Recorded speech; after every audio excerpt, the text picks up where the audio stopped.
Good morning. If you have decided to study to become a professional hypnotherapist, continue with us in this beautiful project of study and learning. Hypnosis is a powerful technique with which you will be able to help and improve the quality of life of a great number of your future patients. Remember, study the description of this video where you can find a link to free training classes on clinical hypnosis with several free ebooks. Physical and psychological dependence. Smoking is a habit that is acquired not only by psychological dependence, but also and above all by a physical dependence on nicotine. When we smoke, we are introducing a series of substances into our organism, which, in a way of speaking, provoke more or less pleasurable sensations in our body in the short term, but with medium and long-term consequences that are very harmful to our health. These substances require, once our organism has become accustomed to them, minimum levels to be able to continue enjoying their effects and avoiding nicotine withdrawal syndrome. The need for these minimum levels implies a real physical dependence. Until now, most of the time, smoking cessation has so far mostly been approached only as a psychological struggle, as something related to a personality factor. The need for such minimum levels implies a real physical dependence related to a personality factor, when most likely it is the physical dependence that creates the physical dependence that nicotine creates in our body, in our blood, in our chemical transmitters in the brain, the main reason why one feels the need to smoke, regardless of the reason why a person started smoking. In order to stop smoking, we will therefore attack the two needs that have been created in the human being, the psychological and the physical. Thus, in the mental aspect, it is common to think that smoking relaxes, calms the mind. From the physical aspect, the aforementioned need for nicotine dependence has been created in our body. Nicotine requires a minimum level of concentration in the blood, and when this level decreases, we feel the need to smoke to level the amount of this substance in our body. Dependence is a set of cognitive, behavioral, and physiological symptoms, which are shown when repeated use of a substance takes place. There is a pattern of periodic self-administration that often leads to tolerance, withdrawal, and irresistible use of the drug.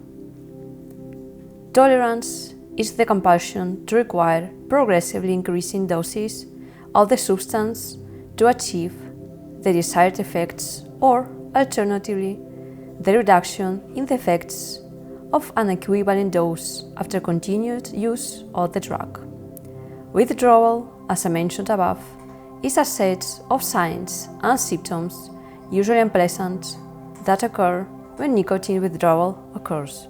A substance is said to cause physical dependence when its lack is capable of generating a withdrawal syndrome.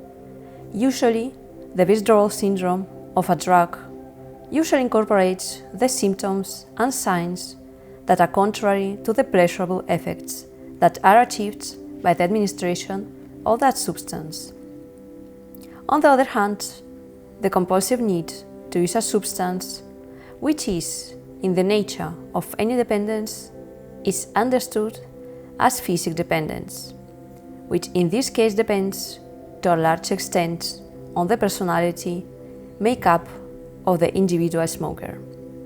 In contrast to dependence, abuse is the result of the harmful effects of continued use.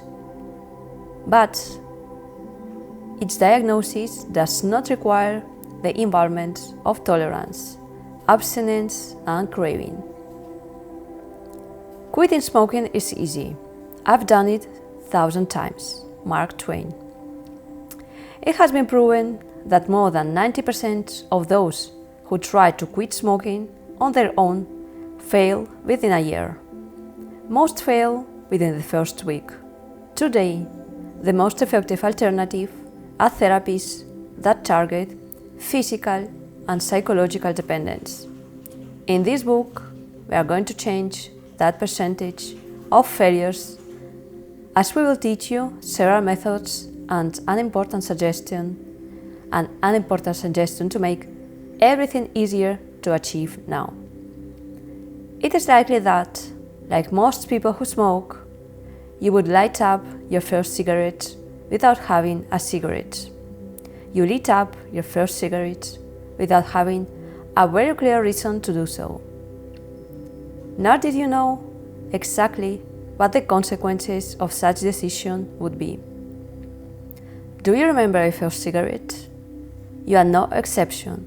Most people who smoke started out of mimicry or because friends of theirs did it. You probably started without knowing very well why and without having all the necessary elements to make an informed decision and make a conscious choice. The truth is that, almost without realizing it, you found yourself smoking regularly. Since then, a lot of time has passed, and you have repeated the ritual of lighting up a cigarette thousands of times. In addition to being a dangerous product for your health, tobacco is a drug that can create a strong dependence, unlike other psychoactive substances. Tobacco dependence, to a greater or lesser extent, affects 95% of tobacco users. Nicotine. It is worth remembering why it is so difficult to quit smoking without any support. One of the main reasons is the highly addictive power of nicotine. At present, and with the knowledge we have, nicotine is considered a highly addictive drug and is listed as such in the Diagnostic and Statistical Manual of Mental Disorders, the DSM-V. Nicotine is a powerful addiction. If you have ever tried to quit smoking, you will know how difficult it is. People who try to quit smoking go through both physical and psychological changes.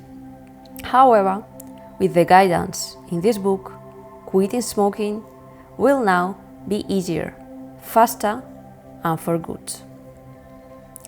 Whether you want or not, smoking is a vice. Those who do not manage to give it up, it is because of their lack of willpower and their strong addiction to nicotine. Tobacco hooks because it contains nicotine, a highly addictive component present in tobacco. The highly addictive capacity of nicotine means that after a short period of sporadic use, your body quickly adapts to the level of nicotine you need to function normally. The deprivation of the nicotine level to which your body has become accustomed is the cause of the withdrawal symptoms you experience with every quit attempt.